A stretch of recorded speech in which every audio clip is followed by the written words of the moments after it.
In Luann Rice's The Secret Language of Sisters, you find kind of a cautionary tale. This book is nominated for the Iowa Teen Award, so it will be one of our battle books. If the print copies are all checked out, don't forget there are 50 electronic copies in Mac and Via. Ruth Ann is a senior in high school. Her nickname is Rue. She's one of these types of individuals who can seem to do no wrong. She's going to have a scholarship, going off to college.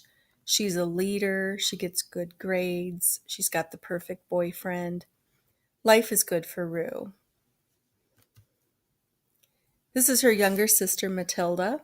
She's 2 years younger. She's a sophomore. She goes by the nickname Tilly. Tilly has always felt like she never quite measures up to her sister. She doesn't feel like she's good at anything. She's not a leader. She doesn't get good grades. But despite these differences, Tilly and Rue are quite close. The story begins with Tilly waiting at the library for Rue to pick her up. And Rue is late. And like most teenagers, when you start to feel impatient, the first thing you'll do is start texting and calling the person that's supposed to pick you up. Here's what happens. Everyone knows don't text and drive. And I don't, I swear.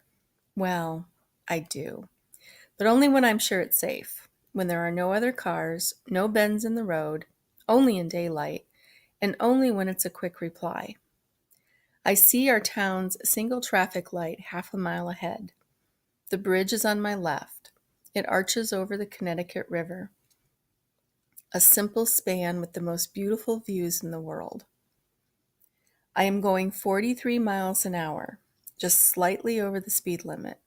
I pump the brakes as I approach the light, 40 miles an hour.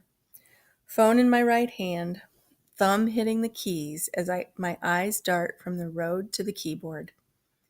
There's a pickup truck coming toward me, but still far off on the other side of the traffic light, and even from this distance, I recognize it, the Johnson family's car.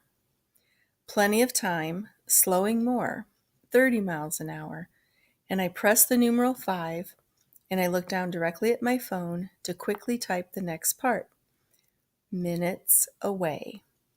And I hit send just in time to look up and see that I have veered off the road onto the shoulder where an old woman is walking her dog in the shadows, and I am going to hit them. I see it all. I don't know her name, but I have seen her in the grocery store, and her dog is a Labrador Retriever with a red collar, and he has darted after a blur that might be a squirrel. And the woman's eyes are wide open, and so is her mouth. I can read her lips. Oh no. And I have dropped the phone, and I am yanking the wheel left as hard and fast as I can. The car turns, the bumper misses the lady by an inch, no more.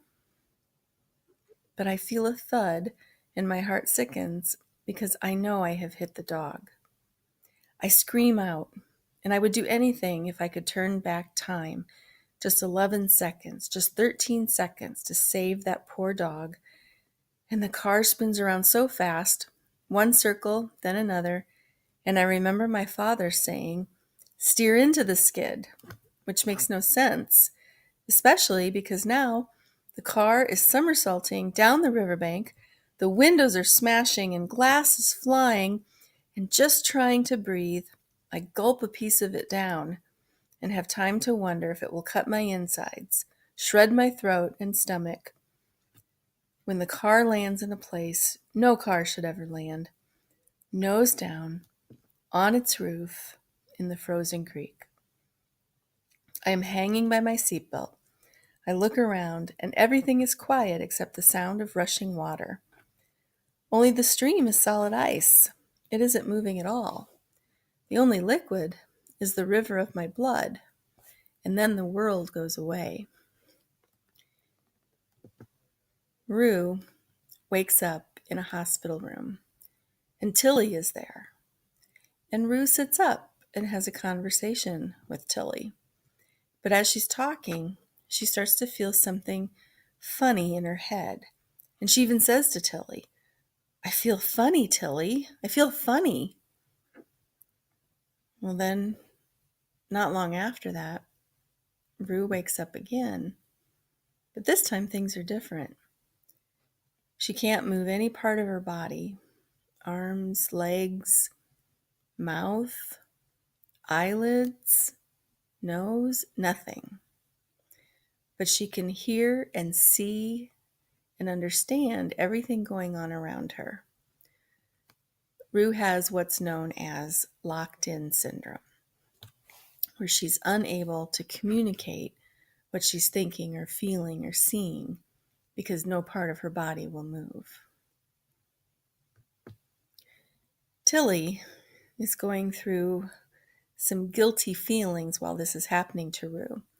One of them is she puts two and two together and she realizes that her texting Rue and the accident occurred at the same time. Nobody knows this because Tilly hasn't told anybody. And if you remember, Rue's phone fell out of the car and it actually fell into a snowbank, and it's not found at first. The other thing causing some guilty feelings for Tilly is Newton. Newton is Rue's boyfriend, and as they are consoling each other, as they watch what Rue's going through, they become closer. So if you'd like to find out what happens to Rue and Tilly, be sure to read The Secret Language of Sisters.